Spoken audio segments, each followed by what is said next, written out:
Dale. El ejercicio dice, el usuario ingresa un valor n, escribe un programa que implica los números n,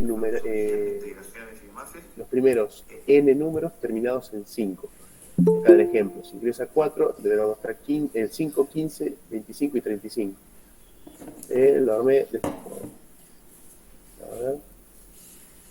Ahí estamos. Contador, dos variables, m y n. N sería la que pide el número. Y un contador while, un bucle while. Mientras el contador sea menor al número que será otorgado por el usuario, la variable m igual a m más 10, para que vaya incluyendo 15, 25, 35. Y después un contador, que sería punto número 5, por ejemplo, me ingresa el 5, el 15, 25, 35 y 45. No sé si era así la consigna, pero es la que interpreté.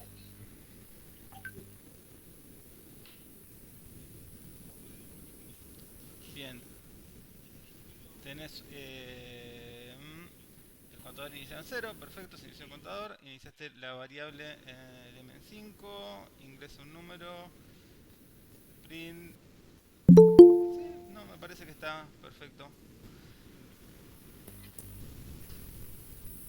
El último dice, se ingresa un número entero del 0 al 100. La computadora realizará tantos intentos de adivinarlo hasta lograrlo, en el mismo rango de 0 a 100. Se desea saber en cuántos intentos logró dar con el número ingresado, cuál fue el menor y el mayor número de fallidos. Bien, ahí tienen que usar la clase random, ahí lo habíamos mostrado en la clase anterior. En la clase anterior no hace dos clases, creo que usamos la randit de random, lo importamos, una librería que importamos, pero igual si no lo hicieron no importa, lo hacemos después. Si alguien lo hizo estaría bueno para, bueno, chusmear a ver para qué lado lo resolvieron. Igual era bastante parecido a lo que hacíamos en el piedra, papel o tijera, la única diferencia es que elegíamos. Ahí está Eileen, perfecto. Dale, no tenés el micrófono, estás muteada, pero dale.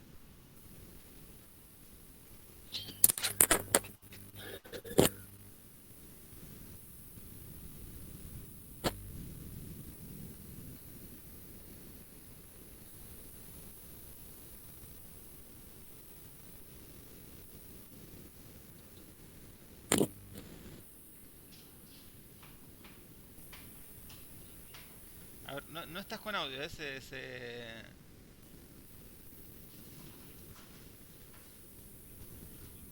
que tiene un problema con internet. Ah, pues, si no, bueno, una puedes compartir el código si querés por Replit y lo chumemos por ahí. Si no, lo vemos, si lo tenés ahí, lo mostrar el código y lo explicamos, no hay problema.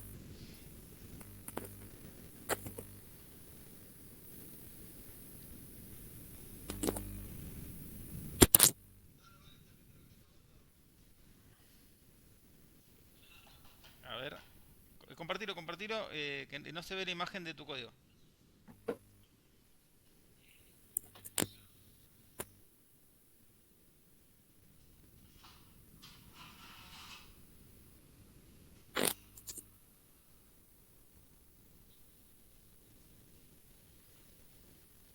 Bien, ahí está. Bien, ahí está presentando Aileen. Ahí vemos. Bueno, se importó random, perfecto. Los intentos primero en cero, sin una suerte de contador. Después un print, donde, hola, ¿cuál es tu nombre? Preguntamos el nombre, ingresa el nombre y a número se pone un número random del 1 al 10. Print nombre, piensa en un número entre 0 y 100. Ah, ahí está, perfecto. Era hasta 100. Sí. Mientras intentos menor que 100, eh, adivina igual input. Bien, pide el dato. Print demasiado pequeño. Si adivina mayor que número, demasiado grande. Ah, perfecto. Encima está perfecto, está genial. Está genial porque encima está en frío caliente. Así que está bueno. A ver cómo funciona.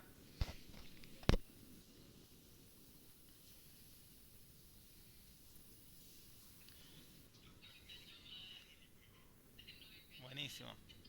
Ujú. Genial, está muy bueno, está muy bueno.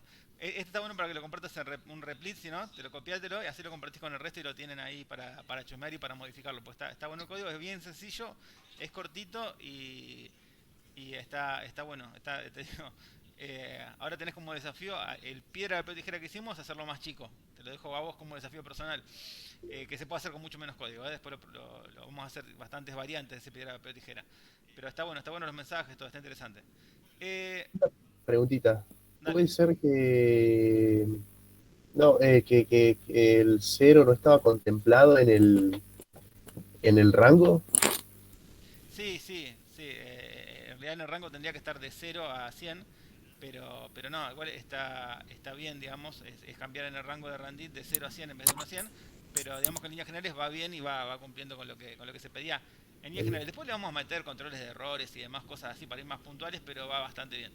Eh, Vamos mejorando la clase pasada, que como que nos costó en arrancar 1 hora de clase para hacer el primero, y ahora ya fue un poco más rápido, ya es como que estuvieron trabajando, eso está bueno, Está buenísimo. genial, así que bueno, ya hay código que sale. Así que empiezo a compartir la diapositiva, estoy con Ay, internet. profe, ¿puedo decir algo? Dale, dale. Le va a sonar mala onda, pero yo, a ver, lo que vi así rápido, había uno que decía Brick o algo así, que yo no lo había visto. Genial que lo puedan hacer. A mí no, no me sale tan fácil. No, bueno, igual no te preocupes, Pablo, que vamos a repasar todo. Y estas clases donde iniciamos Python y Java, vamos a arrancar casi a ver todas las estructuras de nuevo. Porque vamos a ver lo mismo que vimos antes con el lenguaje. Así que hay una segunda oportunidad de ver todo. No hay ningún problema que lo que no se entendió hasta ahora, para los que ya arrancaron y ya están haciendo las estructuras, buenísimo. A los que les está costando no importa, porque básicamente tenemos que ver cómo se declaran variables en Python, cómo se declaran todo de nuevo, porque oficialmente ahora entramos en lenguaje de programación. Así que no se asusten si se les complica todavía un poquito. Pero ya Bueno, bueno, vamos igual avanzando un poquito. Eh, Bien, vamos a arrancar un poco con... Vamos a ver un segundito que me están... Bien. Eh, a ver si me agarra bien la cámara. Bien. Eh, Ahora lo que les comento es... vamos a arrancar con un poquito de introducción a Python, un poquito de introducción a Java, y la idea es que vayan instalando las herramientas. La herramienta oficial que se pide para el tema de Java es Eclipse. Igual yo creo que vamos a tratar de hacer los ejemplos. Es muy probable que yo los haga con IntelliJ, así que el que quiere instalar Eclipse, el que no IntelliJ, igual es más o menos lo mismo. En la diapositiva lo tenemos con IntelliJ porque así queda genérico con el Eclipse, así queda genérico para todos los cursos. Vamos a ver las dos presentaciones, la de Python y la de Java, porque es bien introductorio, nada más que de qué se trata cada lenguaje, que lo puedan instalar y con que tengan instalado Java y tengan instalado Python y puedan hacer un hola mundo sencillo, para esta clase nos alcanza, esta clase no más que eso. Lo que hagamos después, si resolvemos otro ejercicio o alguna cosa adicional, es extra. Por eso muchas de las cosas que estamos haciendo son extra y que después las vamos a repasar y vamos a llegar despacito al camino. Si bien hay compañeros que pudieron resolverlo sin problemas, o bueno, con problemas pero lo resolvieron, el tema de los desafíos planteados, al que se le complicó no pasa nada, porque vamos a ir de nuevo para atrás, pero ya con los lenguajes de programación, ya no miramos nada más de pseudocódigo. El pseudocódigo pasó a ser historia, pasó a ser nada más que una introducción.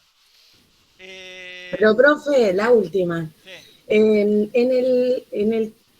En el campus aparecen en las últimas actividades dos ejemplos de tarea con pseudocódigo. Por eso yo le mandé un mail.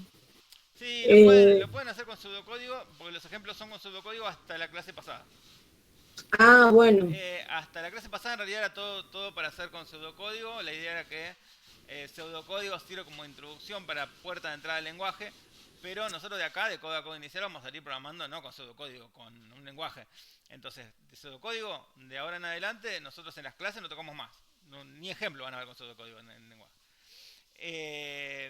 Y nosotros metimos en nuestra cursada particularmente más lenguaje antes, porque en realidad en algún momento íbamos a dejar el pseudocódigo y después no lo vemos más. Así que El formulario de presentismo, no, pónganlo llenen el mismo y yo reviso ese para poner el presentismo a ustedes.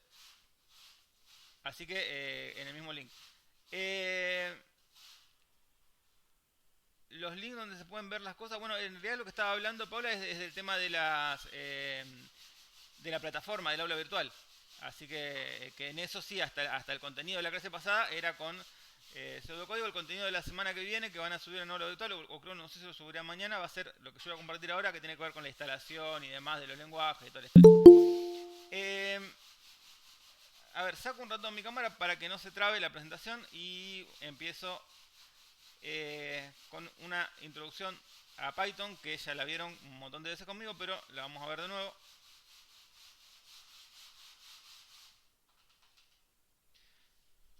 Bien, básicamente vamos a ver dos presentaciones en realidad, una para Python y una para Java. Hay tiempo, no se preocupen.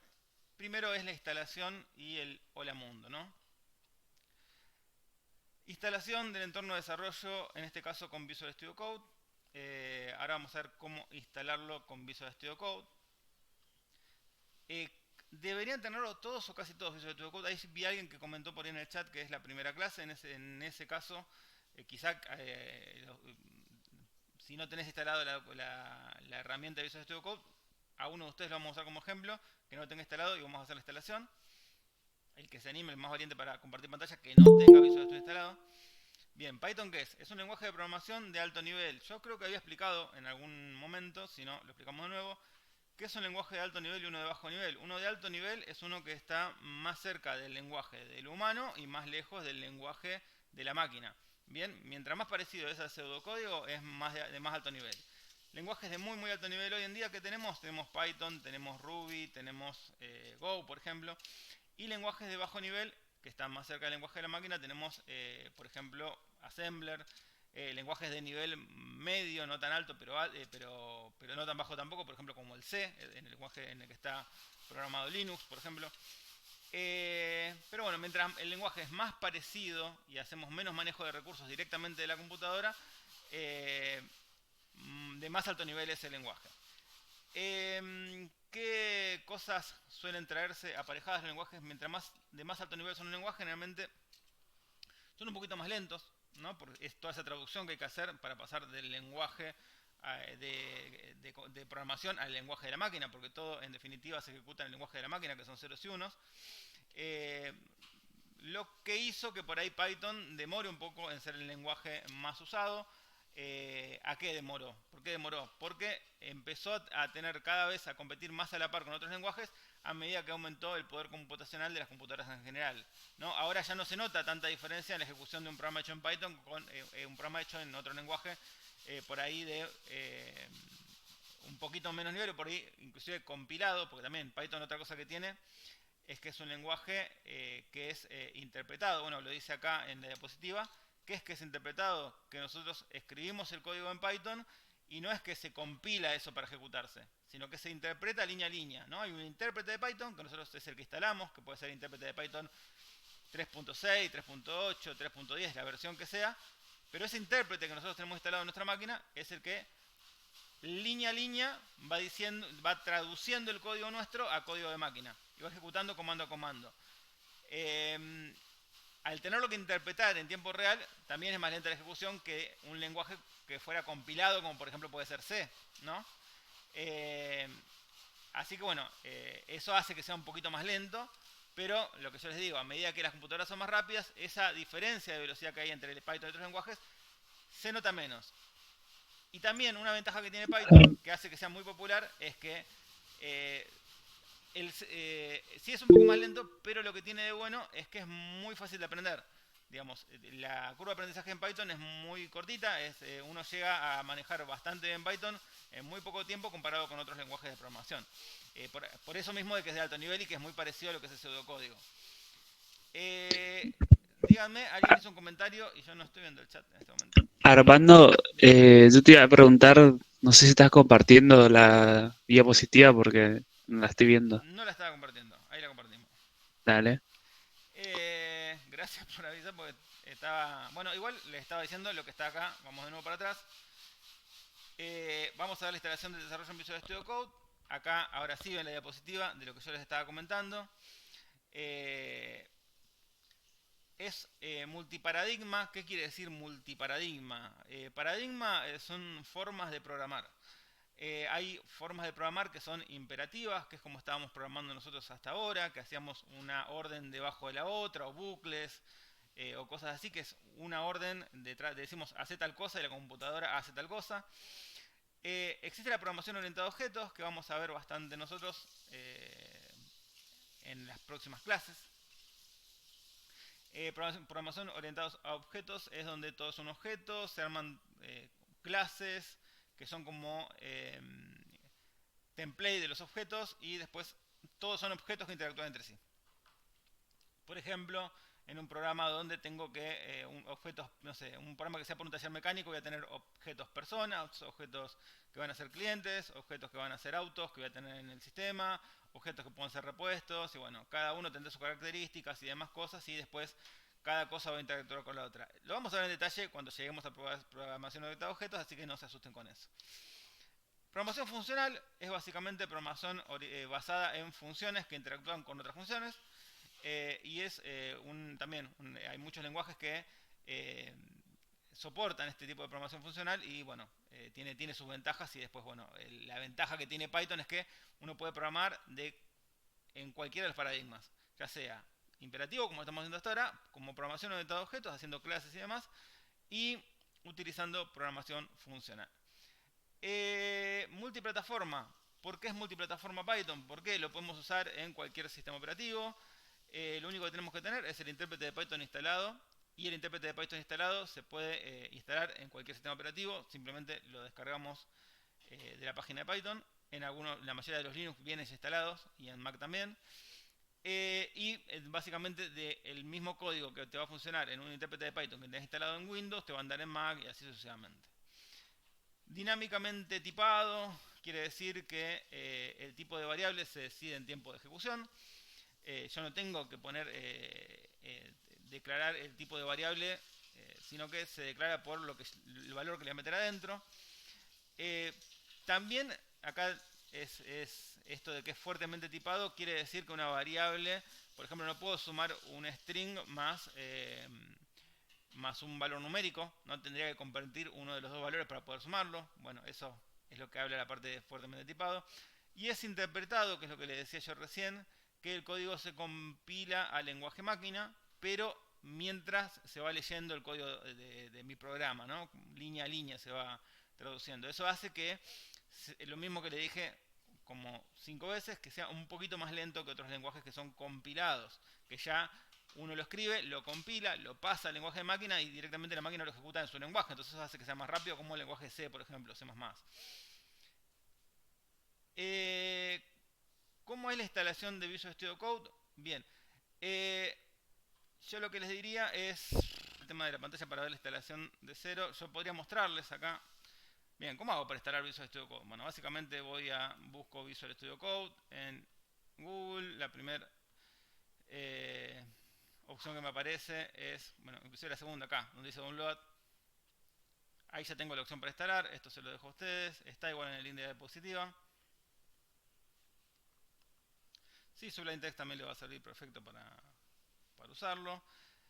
Ustedes acá se van a bajar la versión que a ustedes les sirva. Yo lo tengo ahí con Mac y con Windows. En este caso estoy desde Windows. Simplemente lo descargan, y acá les va a aparecer la descarga al costadito, y van a tener como una guía de inicio rápido que la pueden traducir si quieren. Igual se entiende bastante bien. En este caso, el ejemplo de inicio rápido está hecho en un servidor con Node. Ven que usan Express, que nosotros no vamos a ver Node. La instalación de Visual Studio, bueno, es bastante sencilla, es, ¿no?, seguir la serie de pasos. Va a preguntar en qué lugar lo va a ubicar y demás. Tenemos que aceptar el acuerdo de licencia. Bueno, crear acceso directo en el escritorio. Esto es importante que esté agregado en el pad para que después lo encuentre Windows. Y bueno, y ahí lo instalamos. En realidad a mí me lo está... Yo ya lo tengo instalado, así que me lo va a actualizar. Y una cosa importante para Python es por ejemplo, a ver, vamos a abrir un Visual Studio. A ver que me abre el que está instalando. A ver si puedo abrir el que está instalado.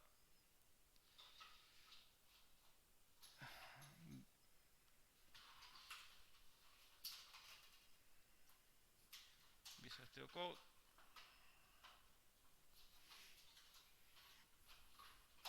A ver si me deja usarlo mientras estoy instalando el otro. Bien, acá tenemos un ejemplo, por ejemplo, en Python. Ustedes ven que, bueno, acá tengo while ejemplo.py. Esto lo voy a cerrar. Importante, después de que instalaron Visual Studio Code, ir a la ruedita de acá abajo, que es básicamente donde nosotros instalamos las extensiones. Las extensiones lo que van a hacer es agregarle funcionalidad a Visual Studio Code. Y por ejemplo, si nosotros vamos a trabajar con un lenguaje nuevo, nos conviene tener las extensiones para que Visual Studio interprete el lenguaje nuevo que voy a usar. Por ejemplo, yo acá tengo instalado un par de extensiones de Python. Yo voy a extensiones y acá viene esta instalada, ¿no? Esta es básicamente para que lo interprete. Bueno, en realidad acá hay varias que se podría llegar a instalar también. Esta que nos ayuda para la indentación. Bueno, hay un montón de extensiones que los van a ayudar, pero por lo menos esta tienen que tener instalada para que les aparezca este coloreado que aparece cuando programamos en Python. En realidad, cuando guardamos un archivo .py y lo abre, ya va a interpretar por el .py, que es un archivo de Python. Bien. Acá lo que hice fue nada más que declarar, mostrar cómo se declara un número en Python, que ya lo vimos nosotros. Básicamente se ponen igual y se pone el valor numérico sin comillas, ¿no? Cómo se declara una cadena de texto, que es básicamente asignándolo con un igual y con un valor que esté entre comillas. Ese valor se va a poner de forma literal y va a ser una cadena de texto. ¿Bien? Si yo pongo acá a número el valor entre comillas, esto pasa a ser una cadena de texto en vez de un dato numérico, un entero, ¿no? Acá vemos un valor booleano que puede tener valores de verdadero o falso. Ven que puede tener valores de true o de false. Interesante es que acá el true y el false está en mayúscula. En el caso de Java va a estar en minúscula. Son pequeñas diferencias que tienen los lenguajes. Y esto, que lo vamos a ver después en detalle, no se asusten si les parece raro el tipo de dato, porque después lo vamos a usar y lo van a entender bien, que es una lista, por ejemplo. Y esto es una tupla. Bien, ¿qué diferencia hay entre una lista y una tupla? Además de que uno tiene corchetes y otro tiene paréntesis. Básicamente que la lista es un tipo de dato que puede modificarse, digamos, a medida que se ejecuta un programa. En cambio, una tupla no se modifica, sería como una especie de constante. Entonces hay datos que yo no pienso modificar en el programa. Me convendría ponerlos en una tupla porque básicamente ocupan menos recursos, ¿no? No tiene que guardar un recurso por si ese valor va a cambiar a futuro.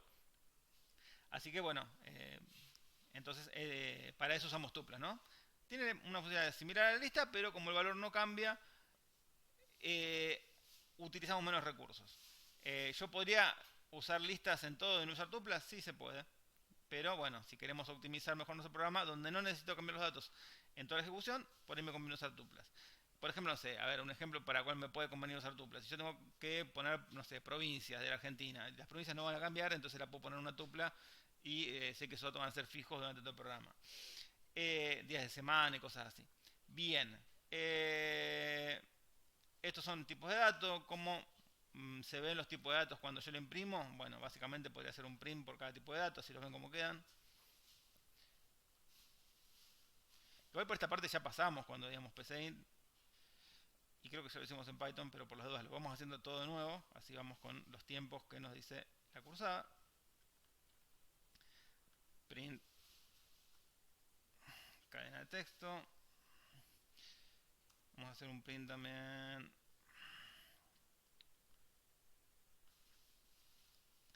por el booleano. Y vamos a hacer print también. Bueno, ven, una cosa que tiene Visual Studio es que nos va ayudando. Nosotros hacemos un print y es como que nos va diciendo qué es lo que nosotros podemos llegar a querer escribir.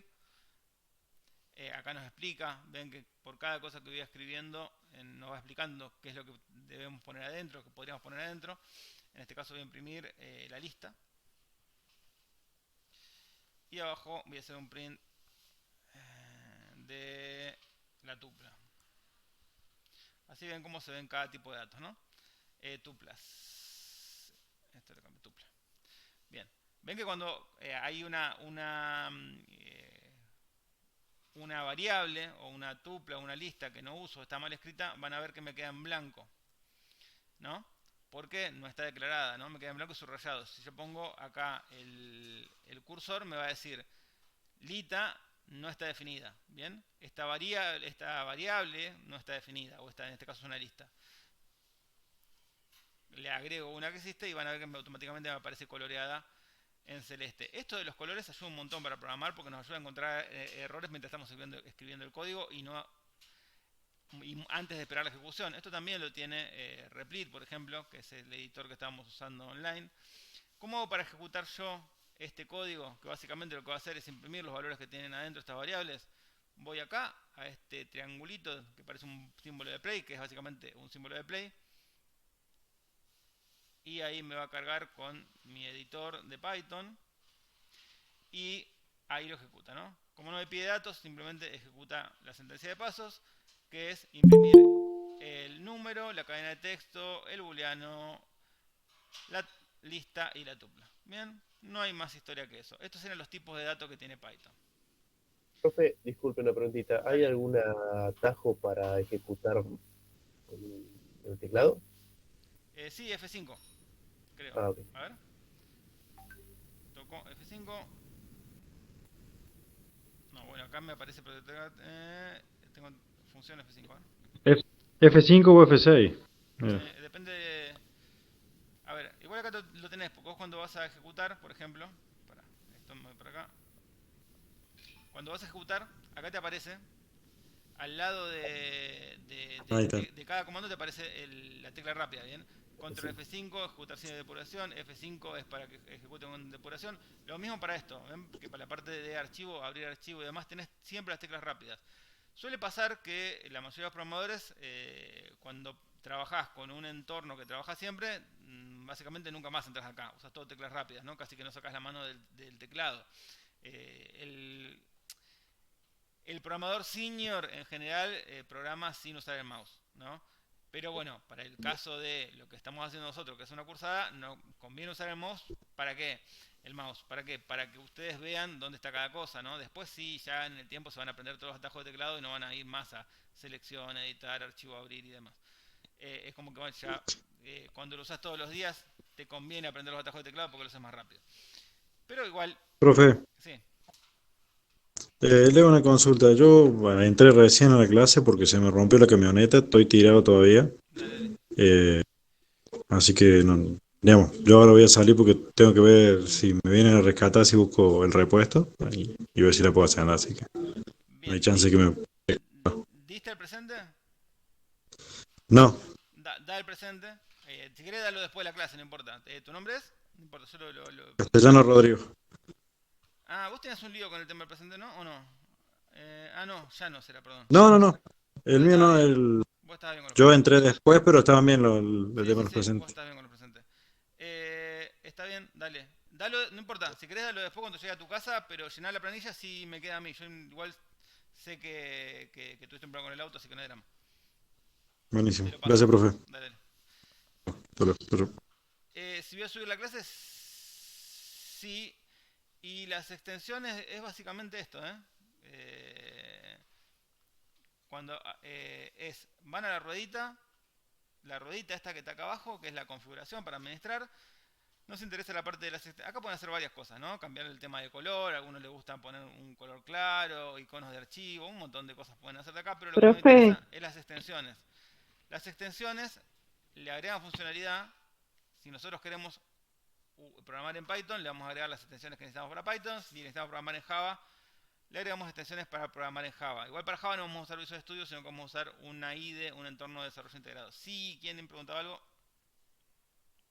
yo, profe, ¿me muestra dónde está para el idioma configurarlo? Porque lo tengo en inglés. en realidad conviene que lo uses en inglés, porque básicamente en la mayoría de Sí, los lugares es la primera vez lo vas a usar en inglés. que lo hago y no lo entiendo. Pero igual tenés, acá tenés todas las configuraciones. Fíjate que tenés la configuración en la ruedita. Así que calculo que por acá, me imagino, en la parte de configuración, debe estar la parte de idioma.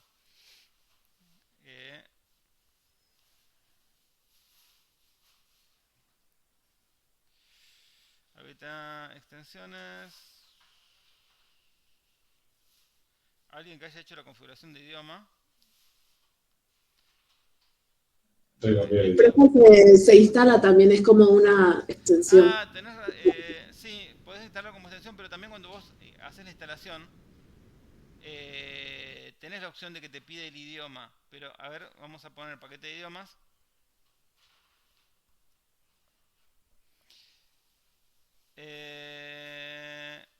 Bueno, acá tenés la extensión Translate. Calculo que te debe traducir. Para todos los idiomas, bueno, a mí me aparece por defecto la de portugués porque estoy en este momento en Brasil, así que a ustedes les va a aparecer seguramente cuando pongan esta extensión la de español. Pero en teoría debería estar, a ver, configuración. Bueno, en realidad cuando vas a archivo preferencias es lo mismo que ir a la ruedita, a donde voy yo para que acá también tenés las extensiones y demás.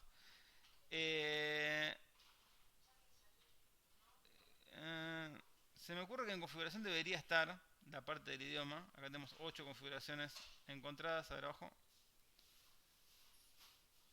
Acá está. Lenguaje por defecto. Usar identificador de idioma. Archivo de texto. Actualmente sí existe. Bien. Bueno, acá el tipo de cómo está el archivo codificado. Eso siempre lo dejamos en UTF-8, pero pueden cambiarlo. Markdown, Dockerfile. Bueno. Quien haya hecho el cambio de configuración de idioma, si quiere pasarlo, compartirlo por el chat, buenísimo. Pero les digo que, bueno, yo acá lo tengo en español básicamente para usarlo para lo que es la cursada, pero el que lo tenga en inglés es una muy buena idea empezar a usarlo en inglés. No tenemos muchas palabras distintas. En vez de archivo dirán open file, digamos, en vez de carpeta dirá folder, pero no son muchas la cantidad de palabras que van a tener que aprender, y hay inclusive herramientas que van a tener por defecto en inglés y que pueden llegar a usar. Así que si se acostumbran a trabajar con las herramientas más en inglés, mejor todavía. Bien, esto era... Profe, ahí le digo el que tengo yo porque me lo recomendaba el programa. Se llama Spanish. Spanish Language Pad. A ver si aparece ahí, si alguien está compartiendo pantalla. Lo busca para que lo vean los demás. Bien, una extensión. Sí, sí. Perfecto. Eso es lo que uso. Perfecto. De Bien. Microsoft. Seguimos un poquitito más con Python, así pasamos a Java y nos llega el tiempo.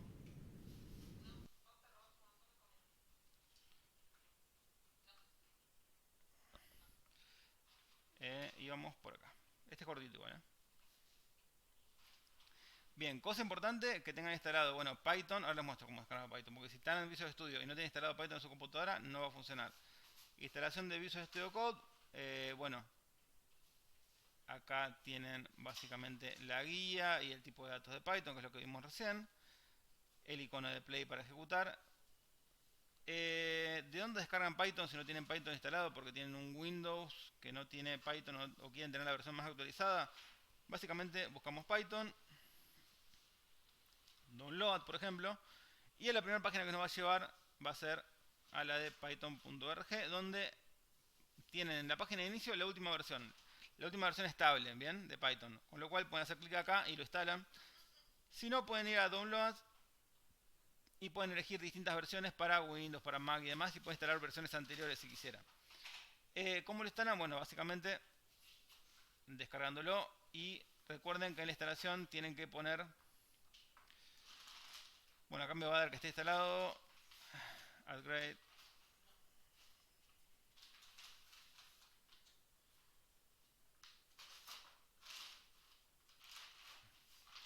esperamos que lo instale.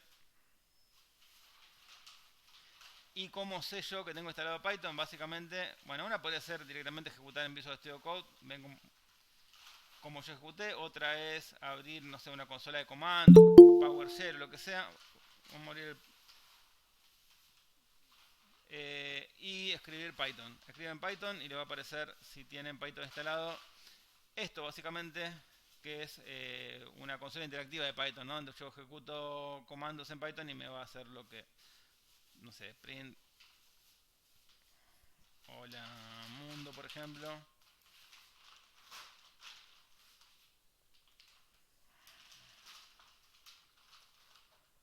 Y lo ejecuto y bueno, me muestra un hola mundo y es una consola interactiva nada más. Acá me dice la versión que tengo de Python, que es la 3.10.7, que es la que acabo de bajar. Y bueno, que están dando. Pero bueno, también lo pueden ejecutar directamente de Visual Studio. ¿No? ¿Cómo lo ejecutamos? Mostré recién con la teclita de play y acá me aparece ejecutado. Cualquiera que tenga problemas para ejecutarlo, comparte pantalla y lo solucionamos ahora en vivo. Pero vamos a pasar un ratito de Python, que lo que me interesa nada más que tenga las herramientas. Ahí tienen control más shift más P, configuración de idioma. Genial. A ver, Sí pude, gracias. vamos de nuevo. Como era control más shift más P.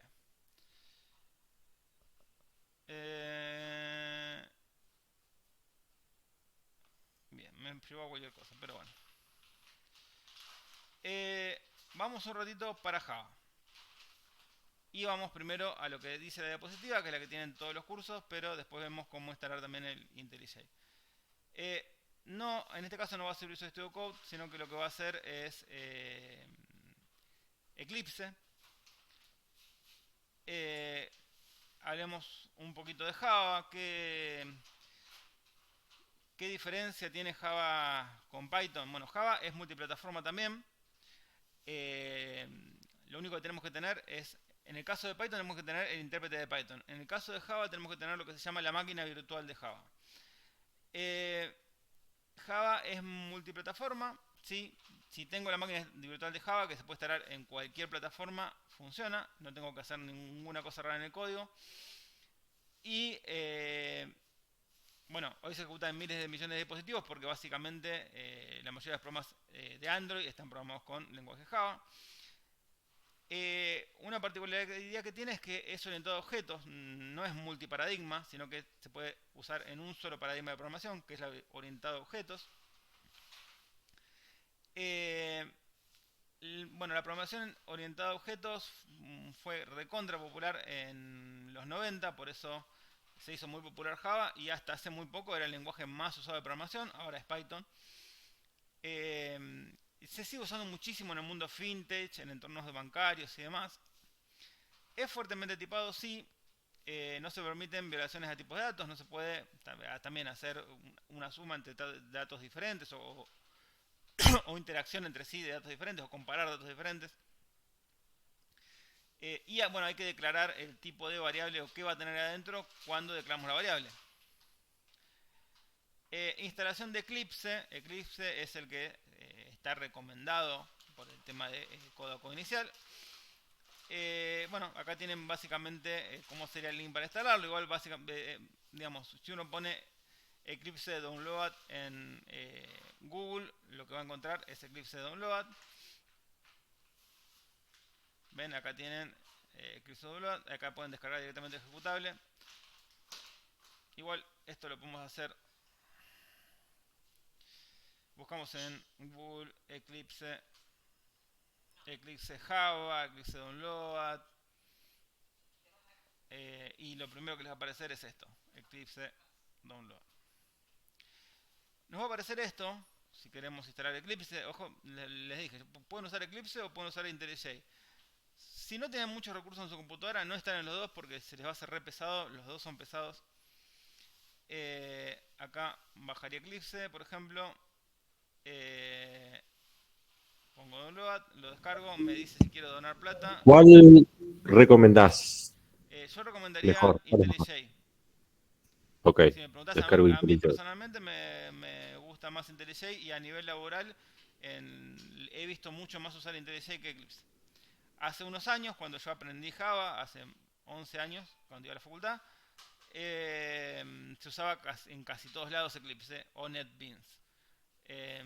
Para esta cursada vamos a mostrar un poco la instalación de NetBeans y demás, de Eclipse, perdón. Pero yo creo que en los trabajos, si van a trabajar con Java, se van a encontrar mucho más con IntelliJ. ¿Qué ventaja tiene IntelliJ respecto a Eclipse? Tiene un mejor autocompletado de código y eso les va a servir a la larga, digamos, cuando estén avanzando un poquito. Ven que tienen un montón de versiones después de Eclipse para instalar. Todas sirven, y con todas van a poder ejecutar todo lo que hagamos en Java, salvo en las que son Eclipse, que es para C y C++, todas las demás son para Java. Yo con la que dice Eclipse IDE para desarrolladores de Java alcanza y sobra. Pueden ir a esta, bueno, seguir los pasos, que cree el acceso directo, toda la historia, y lo van a instalar. Yo, bueno, pongo instalar. Demora un rato largo, porque mi computadora tiene disco de estado sólido y toda la historia, pero igual es pesadito Eclipse. IntelliJ es pesado porque son como 600 megas el archivo, pero después en la ejecución no consume tantos recursos como Eclipse. Profe, ¿cuál sería la ventaja significativa de esto frente a un IDE Online, por ejemplo? En realidad te arma el proyecto, los IDE.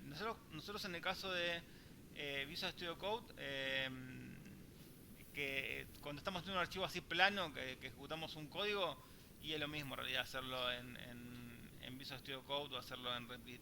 En el caso de Java, los proyectos de Java en sí son un poco más complejos porque tenés más carpetas, ¿no? Tiene más configuraciones Java. Entonces, cuando vos iniciás un proyecto de Java con un IDE, no con un editor, con un IDE, que es un entorno de desarrollo integrado, como puede ser Eclipse o IntelliJ, lo que hace es que te arma la estructura del proyecto, ¿no? Te arma un montón de carpetas que si no tenés que acordarte cómo armarlas y si ya te las hace de por sí el editor, es un poquito más fácil. Igual, si vos entras a Replit, por ejemplo, que es un editor online, que también, por ahí muchos quieren seguir la parte de Java en un editor online, dicen no quiero instalar cosas muy pesadas en mi computadora y bueno, le va a funcionar igual por lo menos para el motivo de lo que vamos a hacer nosotros en código inicial, va a funcionar perfecto, inclusive hacerlo acá en el Replit, no hay ningún problema. Yo acá pongo crear un archivo, no sé, en Java y bueno, le pongo, no sé, prueba Java y me lo va a crear y inclusive hasta me va a armar lo que es el archivo main, digamos la parte del código, que también me arma por defecto la IDE, que es este código. Ya te ahorro un poco de paso. Lo que pasa es que en la estructura de un proyecto completo de Java tenés un par de carpetas más acá. Que no sé, capaz que te los arma Replit, no sé, porque yo siempre agarro la configuración de Java por defecto. A ver si hay otras opciones. Tenés Java con Swing. Con Open. Bueno, tenés un par de opciones. Acá tenés un template. A ver cómo armar este.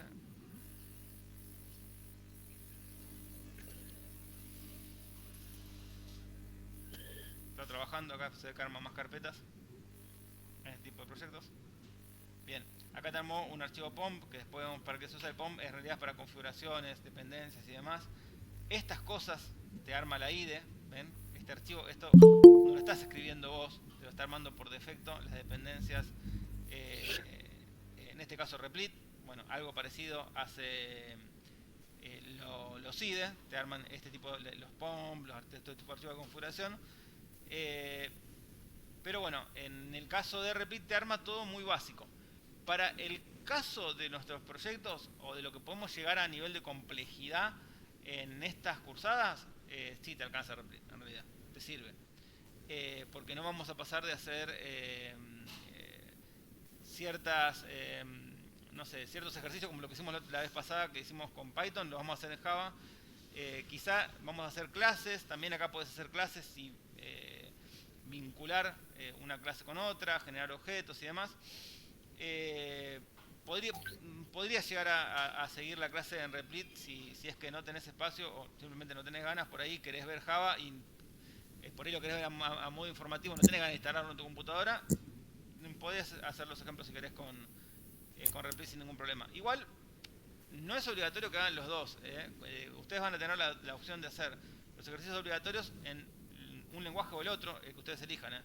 Así que eso no se preocupen, que ustedes, si quieren aprender los dos, mejor, y para mí les va a servir más. Pero bueno, si ustedes quieren solamente saber Python porque quieren ir por la rama de Python y no piensan tocar nada parecido a Java, bueno, también es su opción, van a aprender igual y no hay ningún problema. Esa era una decisión de ustedes.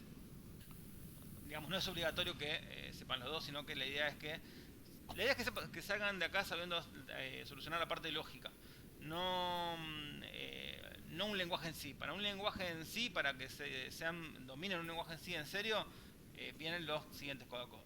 Esto es más que nada para que ustedes sepan la parte lógica. Sí vamos a interactuar con base de datos, sí vamos a hacer cosas genéricas, pero no vamos a pasar a una complejidad demasiado avanzada.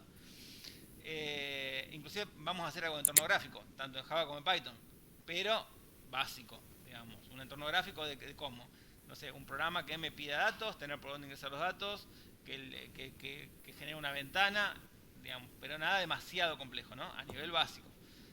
Ustedes con el código inicial van a poder ver más material por su cuenta y quizá, no, inclusive, decís, yo con el código inicial, viendo todo lo que se vio en Java, haciendo esos ejercicios, viendo todo lo que se vio en Python, haciendo esos ejercicios, ¿puedo empezar a trabajar de junior en una empresa?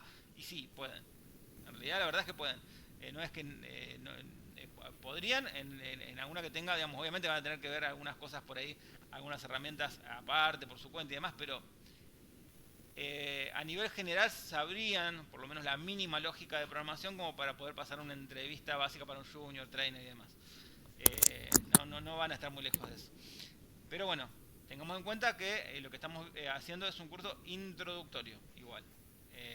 Si ustedes lo toman así con responsabilidad, tratan de hacer todos los ejemplos, usan el material adicional, así como bueno, hicieron los compañeros que hicieron por ahí los ejercicios que dejamos de la clase pasada, van a avanzar mejor y van a avanzar más rápido y les va a ser más fácil inclusive pasar lo que son los tests o los challenges de código que pueden llegar a tener en un trabajo, ¿no? Para empezar a trabajar en una entrevista laboral. Pero bueno, esto por el lado de Java. Bueno, si la consulta era si podías usar Replit para hacer los ejercicios que vamos a hacer, sí, alcanza.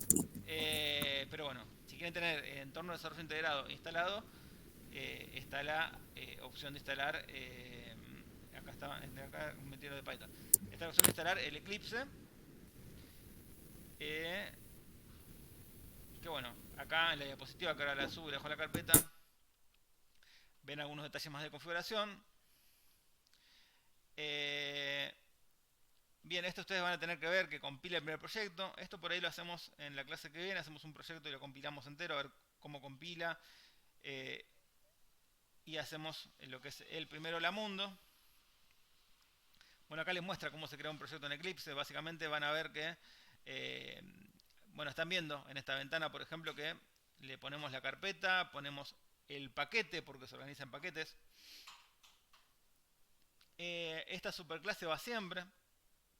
Y acá ven que está tildado, por ejemplo, que le arma este archivo, esto que aparece cuando nosotros abrimos el Replit, ¿no? Que es el public static void main, que es el método main, que es el método principal por el cual inician todos los programas que están hechos en Java, ¿no? En el caso de Eclipse, en el caso de Visual Studio Code, en el caso de IntelliJ o hasta en el caso de Replit, siempre el ejecutar es el botoncito de play, o es el F5 o el F6 en algunos casos, pero generalmente es el F5 el botoncito de play. Nosotros ejecutamos, ¿no? Tiene forma de ejecutar directamente el programa o ejecutar con depuración, que lo que hace es que controla el código. Profe, Sí. consulta. Eso que dice a veces, viste cuando abrís los entornos, que es public. ¿Eso qué quiere decir? ¿Que vos mientras estás haciendo, por ejemplo, o tenés el programa No, que hiciste, lo queda subido de manera online o qué? ¿O qué quiere decir eso? Cuando viste que no, hay partes que dicen en los programas como que está de forma pública o privada o que tenés el botoncito ese para poder activar. bien, acá en este caso tengo dos respuestas para tu pregunta. Una es, en el caso de las clases de Java como estamos viendo acá, o métodos de Java que tenés public class, clase pública, public static void, es un método público. En este caso el public se refiere a compartir información con, bueno, ¿por qué es un método público? Porque vos, el programa inicia por acá, entonces lo podés usar, tiene que tener acceso habilitado. Después va a haber métodos que no son públicos, que básicamente lo que habla es la privacidad, que es un concepto de encapsulamiento, se llama en programación orientada a objetos, que es que a ese objeto solamente podés acceder a través de sus métodos, digamos. No podés acceder a otra clase sin permiso, digamos. Entonces vos tenés esta cosa de decirlo público o no público, tiene que ver con la privacidad y con el acceso a lo que tenés adentro. Por medio del programa, no de otra cosa. A ver, yo pongo este programa es public, que yo hice en Java, que puedo tener en mi computadora, y sí, yo le puedo hacer doble clic, lo ejecuto, porque es una clase pública, que es la clase principal. Pero después, todas las clases o todos los métodos con los que se vincula a esta clase no van a ser públicos. ¿Por qué? Porque yo tengo que proteger lo que tengo adentro y bueno, en el caso de Java lo protege mediante este tipo de encapsulamiento, que después vemos lo que es encapsulamiento bien, porque por ahí si no va a quedar medio confuso. Después lo vemos bien cuando lleguemos a la parte de programación orientada a objeto. Respecto a lo que es Replit, en el caso de Replit, si es que estos no son de Replit, que es lo que estoy usando yo como ejemplo de entorno para programar, Replit es todo público, es algo que lo pagues, ¿bien? Yo todo lo que subo a Replit, por ejemplo, ustedes buscan, no sé, si yo tengo, acá pongo mis Replits, que básicamente está lo que hice con ustedes, creo, no hay mucho más que eso, porque lo demás lo tengo en otro usuario. Estos Replits son todos públicos, ¿bien? Lo puede ver cualquiera. Entra al perfil mío y va a poder ver todos mis Replits porque son todos públicos. ¿Por qué? Porque Replit es una plataforma para compartir código, digamos, si yo quiero tener código privado y que no se comparta, debería tener un plan pago de Replit, que para el caso de nuestro propósito no viene al caso. Inclusive, también nosotros podemos vincular el Replit a nuestro repositorio de datos de GitHub, que después vamos a ver cómo instalar y cómo usarlo en GitHub. Que yo no sé si tengo hecho con esta cuenta un GitHub, debería hacérmelo. A ver, entro a GitHub, a ver si tengo hecho con esta cuenta. No recuerdo, si no... Profe, ¿usted utiliza un enlace para poder para conectar, hacer la adhesión de su Replit en el GitLab? Sí. Inclusive vos te podés conectar a Replit desde tu GitHub. Cuando vos te logueas, te podés loguear desde GitHub. Yo acá creo que no tengo hecho GitHub con este usuario que tengo ahora, que es el del gobierno de la ciudad. Ven que acá me pide, no tengo creada cuenta, entonces no sé, creo una cuenta de GitHub. De paso ven los pasos, igual el tema de GitHub vamos a llegar más adelante, pero les muestro cómo entré. Si quieren hasta lo pueden hacer, les conviene crear un GitHub y ir poniendo la resolución de los ejercicios como para que le vaya quedando material dentro de su GitHub y tengan un historial. Yo estuve ahí curioseando, profe, así que Bien, estuve el acá fin de semana. básicamente lo que voy a hacer es registrarme. Bien, acá ven que me aparece, ingrese su email. A ver, no me puedo registrar con Google. Parece que no, ¿no? Sí, yo me registré con Google, por ejemplo. Sí, yo pude, A ver, no me parece, bueno, vamos a registrar la cuenta. La cuenta anterior que tengo de GitHub me registré hace 1000 años, así que hace 1000 años que no me registro. Acá tendría que poner la cuenta que tengo acá. A ver, voy a buscar mi dirección de correo de acá. Ustedes la tienen igual, porque es...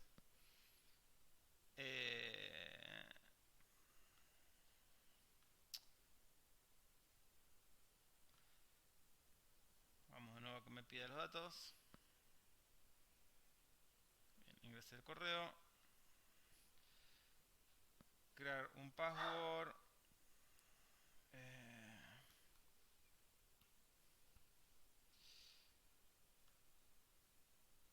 Un username. Vamos a poner Martín.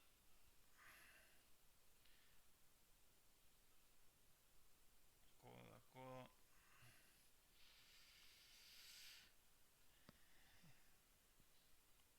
Sí, si quiero recibir actualizaciones pongo que sí.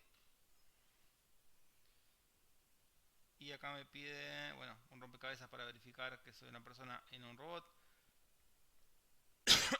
Pero no lo veo. Ahí está. Elija la galaxia en espiral. Galaxia en espiral. Y crear la cuenta. Listo, ya tengo una cuenta de GitHub con este usuario. Me lo guardo por las dudas. Y me mandaron un código. Esto para que ustedes, el que no tenga cuenta, hágasela ahora si quiere. A ver si... Ah, no, tendría que irme al correo, al Gmail.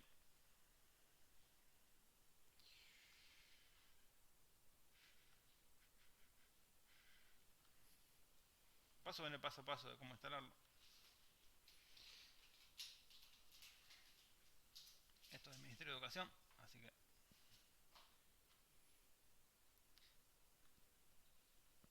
A los que no les contesté correo se los contesto hoy. Ahí vieron que hay varios que tengo para leer. ¿Puedo pegarlo? No, qué complicado que es GitHub. Bien, una cosa que está buena es, no sé si sabían que uno, no sé, si pongo esto en otra ventana y toco la tecla de Windows y la flecha derecha, me lo pone en un costadito, ¿no? Eso es, cuando tenemos un solo monitor, está práctico. Entonces tengo la pantalla dividida. 948...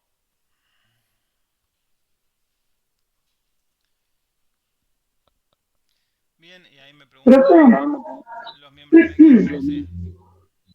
En este caso voy a poner solo yo. Y bueno, y ahí ya me hace preguntas que tienen que ver más con mi perfil de desarrollador. Que en este caso voy a poner código colaborativo. Esto de automatización. Esto es básicamente para despliegue automático. Y listo, ya tengo mi cuenta de GitHub, que después le voy a compartir los códigos por ahí. Así que bueno, ya el que no se hizo el GitHub, ahí tenía el ejemplo de cómo hacerlo. Bien, sí, ¿qué pregunta? Profe, puede ser que se está implementando en las escuelas de gobierno de la ciudad programación para el nivel primario, ¿no? Pues yo estoy estudiando para maestra de primaria y me envía, viste, al Ministerio de Educación que se abrió la inscripción para chicos de primaria, ¿puede ser? En realidad también está a nivel nacional. A nivel nacional también se está muy fuerte en eso, en la parte de que empiecen a ver la parte de lógica de promoción desde la primaria. Me parece que está más avanzado la ciudad en eso, pero también a nivel nacional se está trabajando en eso. ¿Por qué? Porque ven la parte de lógica de programación, más allá de que no te dediques a programación, es como que se ve, es como la parte de matemática, digamos. ¿Por qué es bueno saber matemática? Bueno, porque te ayuda a la parte de lógica y demás.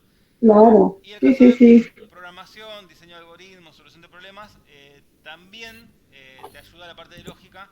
Así no seas programador, te da otras herramientas para solucionar problemas, para entender Claro, para problemas. resolución de problemas, para resolución de problemas matemáticos. Tal cual, tal cual. Y por ahí está más vinculado a lo que se hace hoy en día a nivel laboral, que lo que es la matemática, verla de modo abstracto. Entonces es como que se le va a agregar toda esa parte de lógica para que los chicos de chiquitos empiecen a resolver problemas.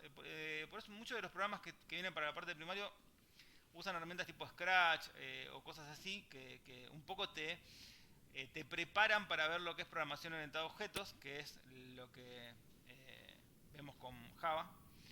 Y están interesantes. Mi hijo hizo unas capacitaciones que dio Microsoft, también orientadas a lo que es programación web y también muchas herramientas así, tipo Scratch y cosas así que están interesantes y los chicos se prenden con eso y aprenden rápido encima, la mayoría, ¿no? Porque es como que hay edades como que uno está más receptivo a cierta información, ¿no? Y a los chicos todo lo que tiene que ver con programación y lógica, entrando desde el lado de los juegos, es como que están mucho más permeables, ¿no? Y aprenden más rápido. Y bueno, Sí, es como que despierta mucho la parte cognitiva del niño, ¿eh? Sí, Yo tengo chicos en primaria, digamos, y sí, te salen con cada cosa que vos decís, te quedás sorprendido, pero es porque ya están viendo alguna introducción de lo que es programación, así que son, la verdad que es como que te despiertan mucho antes y en la resolución del problema ya te lo dieron vuelta, ¿viste?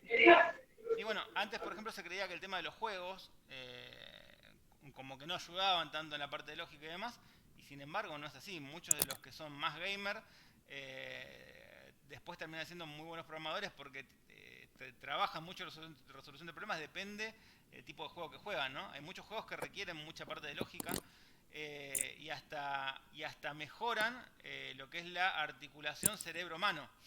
Entonces, bueno, antes, una cosa muy simple, antes uno tenía que hacer un curso de mecanografía, por ejemplo, para poder escribir rápido en una computadora, eso pasaba antes, para escribir a máquina. Había unos cursos enteros, unas capacitaciones enteras de meses para aprender a escribir rápido. Y hoy uno ve los chicos que son gamers, que están todo el tiempo poniendo códigos y demás, que escriben realmente muy rápido, mucha tecla por segundo, y es por el solo hecho de jugar. Así que en realidad hasta la parte del juego puede ser productiva, ¿no? Si uno lo lleva a algo productivo. No sé, mi hijo escribe rapidísimo y nunca hizo ninguna capacitación de que le aprendan a escribir en la computadora, simplemente jugando. Eh, Quizás muchos de los que venimos de otra época tuvimos que aprender a escribir rápido en algún momento, ¿no? Hace años, ya tengo 41 años, digamos, ya hace rato que estoy con las computadoras, pero en su momento, ya por el año 94, yo tenía 14 años y la primera vez que me pone una computadora enfrente, sinceramente tenía que mirar cada tecla para escribir, ¿no? Hoy me voy para esa historia pasada y demás, pero a muchos nos pasaba, y hoy uno de los chicos, no sé, creo que la mayoría de los que están acá en la cursada, no sé, la mayoría no sé si pasa los 30 años, con lo cual casi que nacieron con las computadoras, ¿no? Ya nacieron o jugando algún juego o usando algo de las computadoras. Así que me imagino que ya el tema de tipear más rápido y demás ya lo deben tener casi de nacimiento la mayoría. No sé, sinceramente no me fijé, pero creo que el promedio de edad de ustedes es bastante menos de 30, me parece, en general. Aunque hay de todo, ¿no?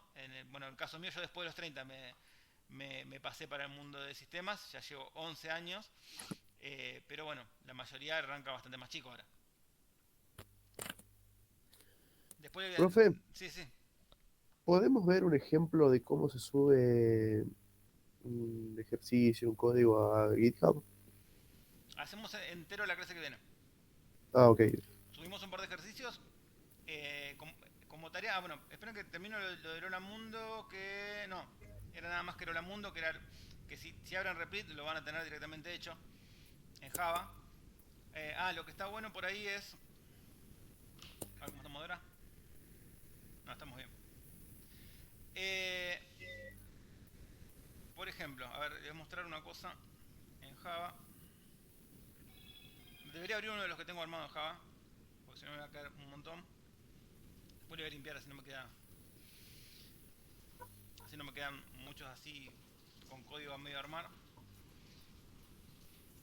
Entonces los programas son Visual Studio y IntelliJ. ¿Está bien así? IntelliJ no les mostré cómo descargarlo. IntelliJ básicamente es así. Es Yo a IntelliJ descargué y le agregué el plugin de Tab9, que habías dicho. Perfecto. No, Tab9 en realidad lo tienen que agregar después el plugin porque si no es trampa. Pero bueno, después les va a servir. Van acá a descargar. Y bueno, descargan la versión. En este caso es la que tienen para Windows. Les dejo el link. Y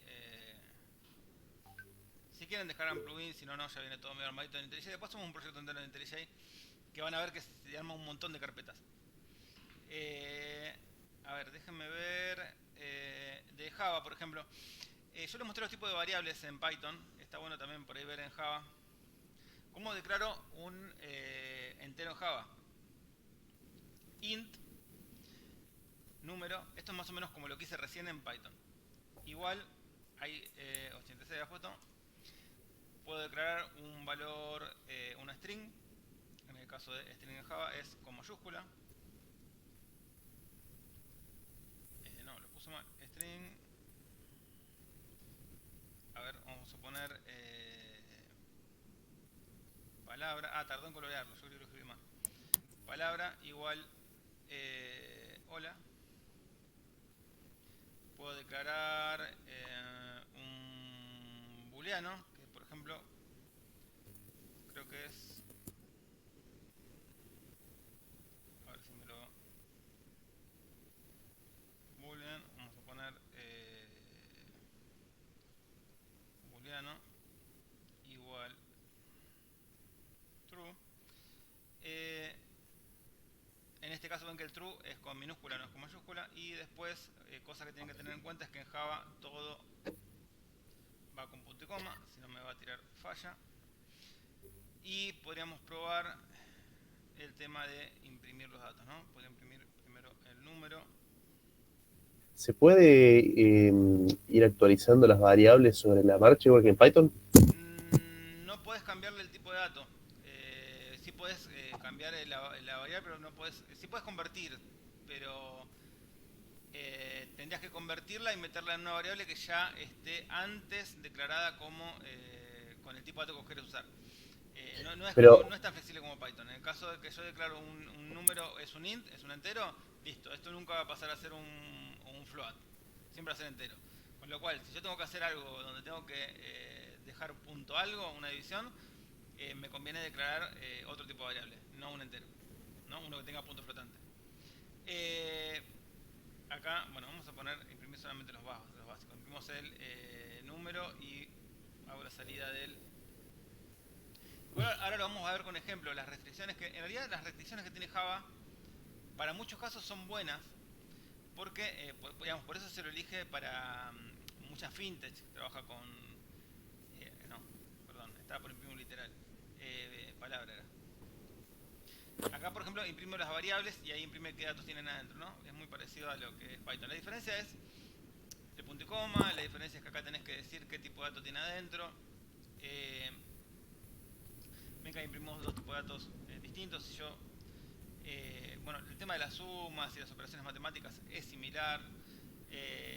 Después vamos a ver igual puntualmente cómo son los ciclos y cómo es toda la historia en Java y en Python. Los ejemplos que hicimos en Python, por ejemplo, de los ejercicios que había dejado, eso lo vamos a hacer entre el transcurso de la clase que viene y la otra en Java. Se los voy a traer casi cocinado como para que no nos coma tanto tiempo de clase, pero la idea es que los vean también en Java y que tengan el ejemplo en Java como debería ser. Acá lo que estamos viendo es un proyecto básico. Siempre esto de método main lo van a ver, viene por defecto. Esto no se lo tienen ni que acordar,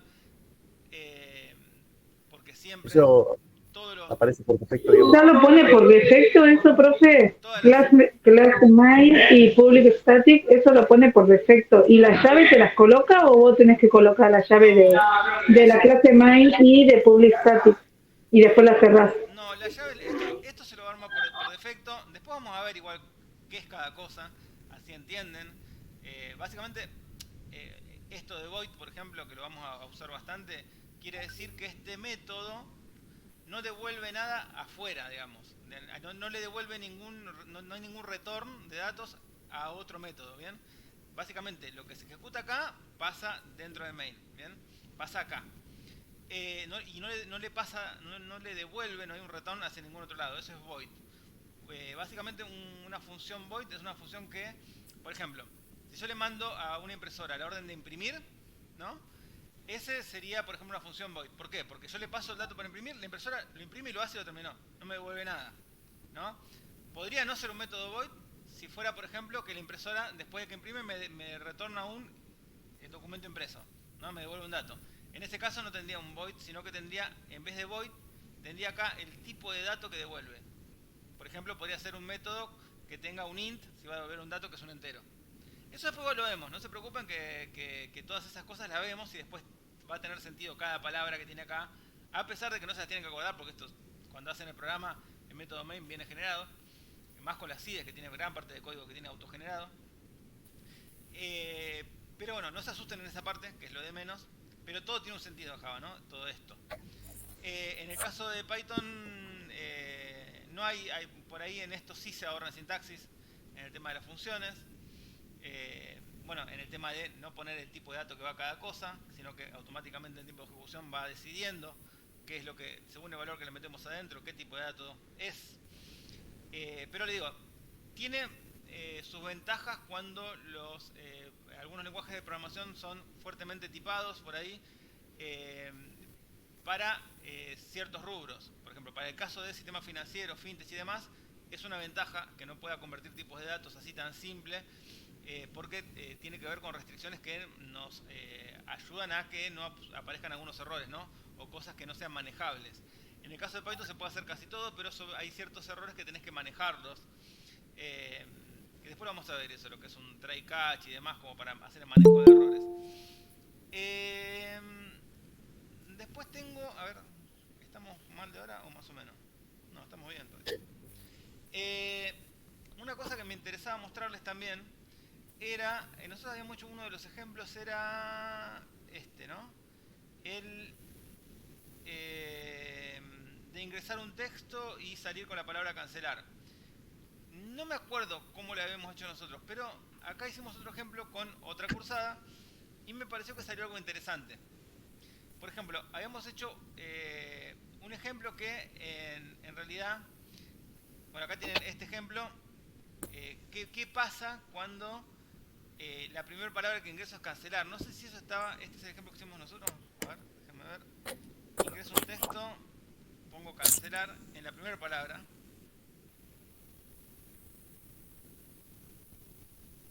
Y salió, ¿no? A ver, acá teníamos si texto es igual a cancelar. Bien. Salió, digamos, tiene una cadena vacía. Vamos a ejecutarlo de nuevo. Ingreso un texto, pongo a ver. Hola,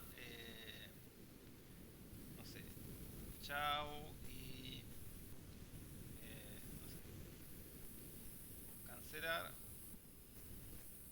Bien, y este no me imprime cancelar si le ingreso como preparada. Me parece que eso no estaba bien manejado en el ejemplo que hemos hecho nosotros. No me lo acuerdo y no sé si dejó el código por ahí, pero está solucionado el error ese de que si el primer palabra que ingreso es cancelar, lo que hace es me imprime una cadena vacía, digamos, lo borra.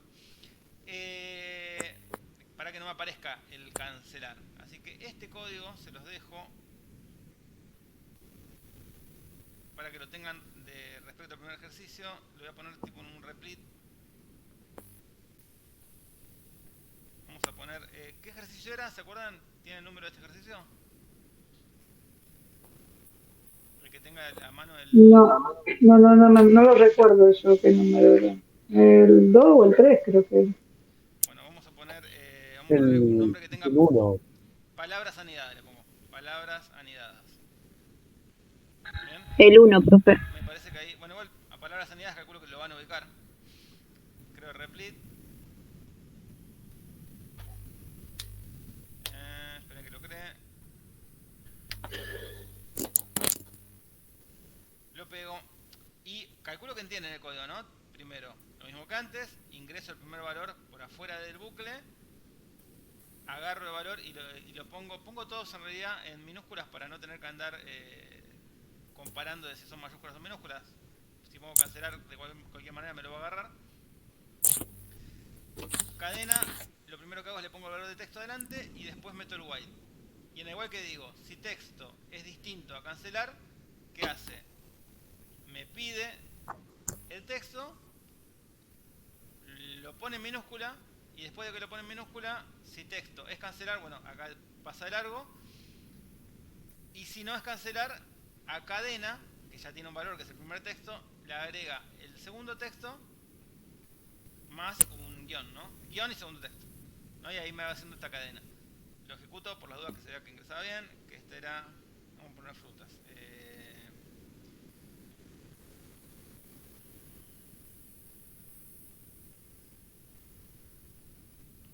Bien, y ahí pongo cancelar. Y pongo ahí una mayúscula para que se vea que funcione igual. Bueno, este me parece que es un código interesante. Y creo que era distinto que el que hicimos nosotros. Voy a revisarlo por las dudas. Pero se los dejo ahí. Igual de todo, hay bastantes formas de resolverlo. Inclusive cosas que hacemos con while lo podemos hacer con for. Así que también, en este caso estamos usando mucho while, pero prueben a hacer los ejemplos y quizás las cosas con for también, así ven cómo se usan los dos tipos de bucles. Hay, por ejemplo, lenguaje de programación donde no existe el while, por ejemplo, y se usa para todo for, o al revés, no hay for y se usa todo while. No todos los lenguajes tienen todo lo que vimos, pero bueno, eso son las particularidades de cada lenguaje de programación. ¿Dejaron todos el presente? ¿No se olvidan dejar el presente? Todos me dicen que tienen instalado Visual Studio Code y bueno, la parte de Java, sé que hay muchos de ustedes que no les interesa demasiado la parte de Java, pero bueno, el que no usará Replit por ahí para ver los ejemplos de Java. Está bueno hacer todos igual por las dudas. Y los que les interese la parte de Java, les recomiendo el IntelliJ, a pesar de que bueno, está en material cómo instalar el tema del Eclipse. Si quieren usar Eclipse, es más o menos lo mismo, el proyecto lo arma igual. Después, cuando vamos a los primeros proyectos en Java, ahí va, bueno, Cristian que preguntó, por ejemplo, ahí vamos a ver la cantidad de carpetas que tenemos un proyecto de Java, que está bastante interesante y que, bueno, lo que te hace la CIDE es que no te tengas que acordar ciertas cosas del código y te la va autocompletando un poco. Inclusive está bueno para depurar código, bueno, tiene un montón de ventajas el tema de trabajar con IDEs, con Java en particular, que tiene quizá más compleja la estructura de un proyecto en, no sé, en otro lenguaje.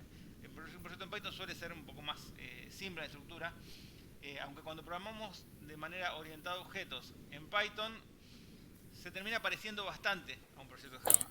No es igual, tiene menos carpetas y menos dependencias, pero bueno, eso que vieron, archivo POM, a ver, no sé, creo que ya lo salí de acá, pero si voy a mi anterior Replit, lo que tiene de Replit es que todo lo que hiciste te lo guarda, así no pongas guardar, te quedó. Acá tengo este de Java, este que abrí recién. No, este era el que hice recién el número.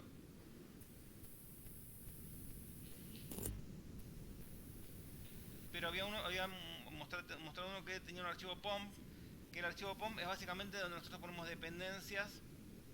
¿Qué son dependencias? Otras librerías o otras cosas que usan mi proyecto para funcionar, ¿no? Después nosotros, a medida que vayamos avanzando, vamos a ver que para nuestros proyectos, para las cosas que programemos tanto en Python como en Java, vamos a empezar a usar librerías o bibliotecas. ¿Qué son esas? Son recursos. ¿Son procedimientos, profe? ¿Esos no son los procedimientos que se van, digamos, que conforman todo un programa, proyecto de Java?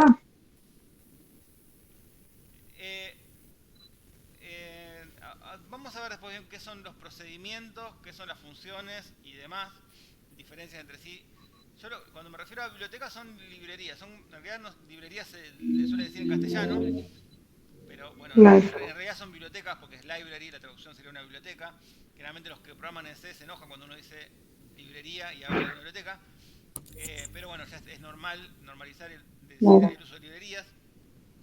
Pero lo que son recursos que ya están armados, que pueden ser, no sé, funciones que uno tiene ya armadas. Uno puede hacer sus propias librerías de Python o de Java, que son donde uno tiene funciones que ya, digamos, que hacen algo que a mí me va a servir para mi programa. Por ejemplo, hay unas librerías que se llaman Pandas o NumPy en Python, que se usan mucho para lo que es ciencia de datos. La librería Mat, por ejemplo, para hacer funciones matemáticas, como sacar una raíz cuadrada o cosas así. La librería Random, que usamos nosotros, para el tema de tipo de juegos y demás. Hay un montón de librerías que vamos a ir usando. Después, cuando vean los proyectos más complejos, tanto en Python o en Java, van a ver que hay un montón de import, ¿no? De cosas importadas, que son recursos que yo uso de otro lado o que importo de otro lado para poder para no tener que escribir tanto código. Esa es la ventaja de bueno, que tiene la programación, de que uno puede reutilizar código, ¿no? Y hay lenguajes como, por ejemplo, no sé, bueno, tanto Python, Go. Mientras más grande es la comunidad de un lenguaje, más cantidad de recursos uno tiene en la web para poder que ya están hechos. Básicamente uno termina usando muchas librerías que ya están hechas. Por ejemplo, tenés librerías para, no sé, validar password, complejidad de password. Digamos, vos si querés podés hacerte tu propio programa que valide la complejidad de un password verificando que tenga tanta cantidad de letras, tanta cantidad de mayúsculas, tanta de minúsculas y todo lo que vos quieras, verificar una complejidad de un password que vos quieras, por ejemplo, para hacer un registro de una persona. Pero eso, que nosotros lo podemos hacer a mano, es muy probable que ya haya librerías donde tengas, importes la librería para verificar la complejidad de un password y simplemente llamás a una función que verifica la complejidad que sea de tal tipo, le das el dato, que puede ser el password que vos querés validar, y lo valida. Digamos, que te hacen parte del trabajo. Con librería vamos a trabajar todo el tiempo. Bueno, en el caso de Python hay para trabajar con vectores, que después vamos a ver bien lo que son vectores. Y nos facilitan bastante el trabajo. Van a ver pandas, van a ver lo que es NumPy. En ciencia de datos van a ver que se cansan de usar pandas y NumPy, que son librerías que por ejemplo te sirven mostrar los datos de una manera mucho más legible en pantalla. Eso para ciencia de datos sirve un montón, por el tema de gráficos y demás, tablas, conversión de tablas. Inclusive hay librerías hasta para uno poder convertir archivos de Excel en otro tipo de archivos, CSV por ejemplo, o para poder interactuar con varios archivos de Excel y por ejemplo trabajar con tablas dinámicas. Uno lo puede hacer todo desde Python. Hay librerías para automatizar como Selenium, que me sirven para automatizar la interacción con el navegador. En el caso de Selenium, por ejemplo, uno puede hacer programas que simulen la interacción que tiene un usuario con el navegador. ¿Para qué me sirve eso? Inclusive hasta para testear programas. La parte de testing usa muchísimo Selenium. Donde yo, usando comandos de Selenium, puedo hacer clic en un lugar determinado de una página web, tomar datos de una página web, guardarlos, compararlos. Digamos, hay un montón de cosas que se pueden hacer con la ayuda de librerías, de cosas que tardaríamos un montón para hacerlas si quisiéramos hacer el código desde cero, que nosotros lo hacemos importando recursos que ya de librerías donde ya se solucionaron ciertos problemas. Uno en programación no inventa la rueda dos veces. Digamos, si algo ya está solucionado en tal lenguaje, lo usamos, ¿no? Bueno, les muestro lo que es el Selenium. Yo doy una capacitación de testing donde usamos la parte de automatización y se usa muchísimo Selenium, por ejemplo. Estamos medio pasados de hora, pero se los muestro nomás a modo de ejemplo. Voy a Selenium. Puedo ver la parte de documentación y ven que es Selenium, por ejemplo, acá ven que tengo que importar WebDriver, CronDriver y demás, y a mí me sirve para interactuar, por ejemplo, con una página web, hacer una búsqueda, por ejemplo, en Google o en cualquier buscador, loguearme automáticamente. Si quiero, por ejemplo, probar un login del que se logueen, no sé, 100 personas en 10 segundos en una página, lo hago directamente con una función y lo que se loguean es un bot automático que lo generé con Selenium y Python. Bien, ese tipo de cosas se pueden hacer, bueno, con Python. Ven que Selenium tiene una librería para Python, la tiene hecha para Ruby, para otros lenguajes, para JavaScript,